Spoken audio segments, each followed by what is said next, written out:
37வது நாளுக்கான வார்த்தை பார்த்தீங்கன்னா, அலைனிங் வித் காட்ஸ் ட்ரூத். ஹல்லேலூயா. உண்மை ட்ரூத் அப்படின்னா ஆண்டவருடைய மேஜர் குவாலிட்டியே ட்ரூத்து தான். அதுக்கான எபிரேய வார்த்தை எய்மெட்ன்னு சொல்லப்படுகிறது.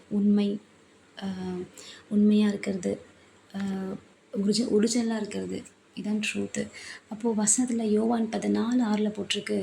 கர்த்தர் சொல்கிறார், நானே வழியும் சத்தியமும் நானே ஜீவனுமாக இருக்கிறேன். No one comes to the father except through me. என்னை அல்லாமல் ஒருவனும் பிதாவிடத்திலே வரான். நானே வழி, நானே சத்தியம், அவரே அந்த சத்தியம். சங்கீதம் 25:5. சங்கீதம் 25:5 பார்த்தீங்கன்னா, உம்முடைய சத்தியத்திலே என்னை நடத்தி என்னை போதித்தருளும். நீரே என் ரட்சிப்பின் தேவன். உம்மை நோக்கி நாள் முழுதும் தாவீது பாருங்கள் எப்படி ஜெபிக்கிறார். ஆண்டவரே, உம்முடைய சத்தியத்திலே என்னை நடத்தி என்னை போதித்தருளும். கர்த்தருடைய சத்தியத்தை கூட நம்ம அலைன் ஆகணும் அப்படின்னா அதுக்கு ரொம்ப தேவை. ஆண்டவருடைய வார்த்தையை நம்ம அனுதினமும் ஆராய்ந்து பார்க்க வேண்டும். அவருடைய சத்தியம் என்ன, அவருடைய சத்தியத்தில் பிசகாத காரியம் என்ன, அவருடைய உண்மைத்துவம் எந்த அளவுக்கு இருக்குது, அது நமக்குள்ளே எந்த அளவுக்கு செயல்படுது அப்படிங்கிறத நம்ம ஆராய்ந்து பார்க்க வேண்டும். அதே சங்கீதக்காரன் தாவீது 86:11 வாசித்து பார்க்கலாம். 86:11 கர்த்தாவே, உமது வழியை எனக்கு போதியும், நான் உமது சத்தியத்தை நடப்பேன். நான் உமது நாமத்திற்கு பயந்திருக்கும்படி என் இருதயத்தை ஒருமுகப்படுத்தும். ஹல்லேலூயா. அப்போது சத்தியம் இந்த பூமியில் இருக்கிற நமக்கு அவ்வளோ ஈஸியாக என்ன பண்ணுறது, சத்தியத்தில் வாழ விடாது. இந்த உலகத்தில் இருக்கிற பிசாசு, உலக மனிதர்கள், உலக சூழ்நிலை, ஐயோ பரவாயில்ல, சத்தியத்துக்கு நிற்க விடாது. ஆனால் ஆண்டவர் சொன்னீங்க சத்தியத்துக்கு சாட்சியாக இருக்கீங்கன்னு சொல்ல. நம்ம யார்? we are the witness for the truth. ஹல்லேலூயா. அதனால தான் தாவீது அதை ஜெபிக்கிறாரு. ஆண்டவரே, ஒரு விஷயம் கூட என் இருதயத்தை என்ன பண்ணுங்க, சத்தியத்துக்கு நேராக நீங்கள் எனக்கு நடத்துங்கப்பா அப்படின்னு கேட்குறாரு.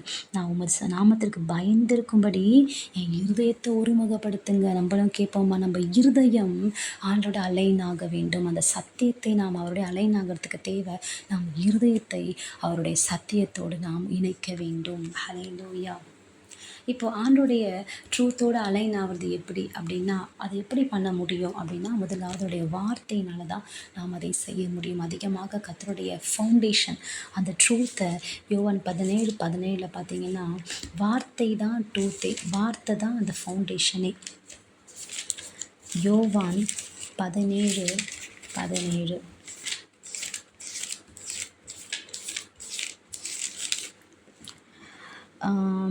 நீர் உம்முடைய சத்தியத்தினாலே அவர்களை பரிசுத்தமாக்கும், உம்முடைய வசனமே சத்தியம். அப்போ சத்தியன்றது எது? வசனம். ஹல்லேலூயா.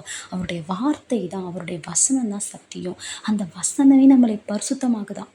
ஒவ்வொரு நாளும் நீங்கள் வசனம் படிங்க. நிறைய பேர் நான் பாவி, நான் பைபிள் படிக்க மாட்டேன்னு சொல்லுவாங்க. அப்படி கிடையாது. பாவிக்கு தான் பைபிள் தேவை.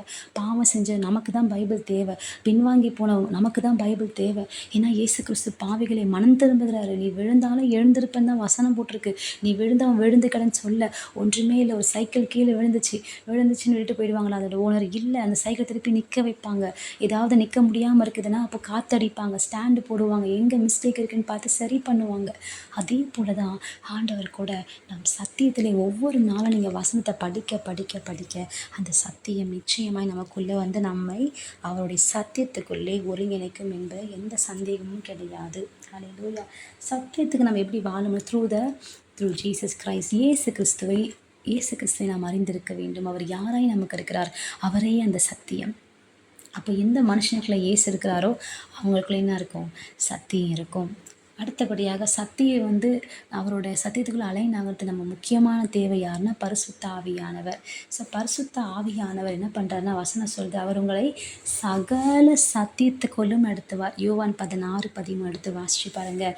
அவருடைய சத்தியத்துக்குள்ள மாம்சத்தில் ஒருங்கிணைக்கப்படவே முடியாது. அதனால தான் ஒவ்வொரு சின்ன சின்ன டிசிஷன்ஸு, ஒவ்வொரு சின்ன சின்ன தீர்மானங்கள், ஒவ்வொரு சின்ன சின்ன காரியங்கள் வாழ்க்கையில் செய்யும்பொழுது இதில் உண்மைத்துவம் இருக்குது இல்லை அப்படின்னு தோணுச்சுன்னா கண்டிப்பாக இந்த காரியத்தை குறித்து நீங்கள் தேவ சமூகத்தில் அமர்ந்து ஜெபித்து அதுக்கப்புறம் நீங்கள் முடிவெடுத்து பாருங்களேன். நீங்கள் சத்தியத்தில் நின்று காரியங்களை செய்ய கர்த்தர் உங்களுக்கு கிருபை கொடுப்பார். அதே போல் சத்தியம் யாருக்குள்ளே ஒருங்கிணைக்கப்படும் அப்படின்னு சொன்னால், அந்த பொய்களை அவங்களுக்கு நஷ்டமே வந்தால் கூட அதுக்காக கவலைப்படாமல் அந்த நஷ்டத்தை ஏற்றுக்கொள்கிறாங்களே அவங்களுக்குள்ள தான் சத்தியம் அதிகமாக இருக்கும். அது மாத்திரம் இல்லை, ஆலோசனைகள் மூலயமா, வைஸ் கவுன்சில் மூலயமா நம் சத்தியத்துக்குள்ளே அலைனாக முடியும். உபத்திரவங்கள் வழியாய் சத்தியத்துக்குள்ளே அலைனாக முடியும். ஸோ இப்படி பல வேலைகளில் சத்தியத்துக்காக நின்ற தானியேலை பாருங்கள். அவர் உண்மையாக இருந்தார். 3 வேளை ஆண்டவர்கிட்ட உண்மையாக இருந்தார், ட்ரூத்ஃபுல்லாக. அந்த ட்ரூத்ஃபுல்னஸ் தானியேல் கிட்ட இருந்த அந்த ட்ரூத்ஃபுல்னஸ் தான் கடைசி வரைக்கும் அவரை காப்பாத்துச்சு. ஹல்லேலூயா.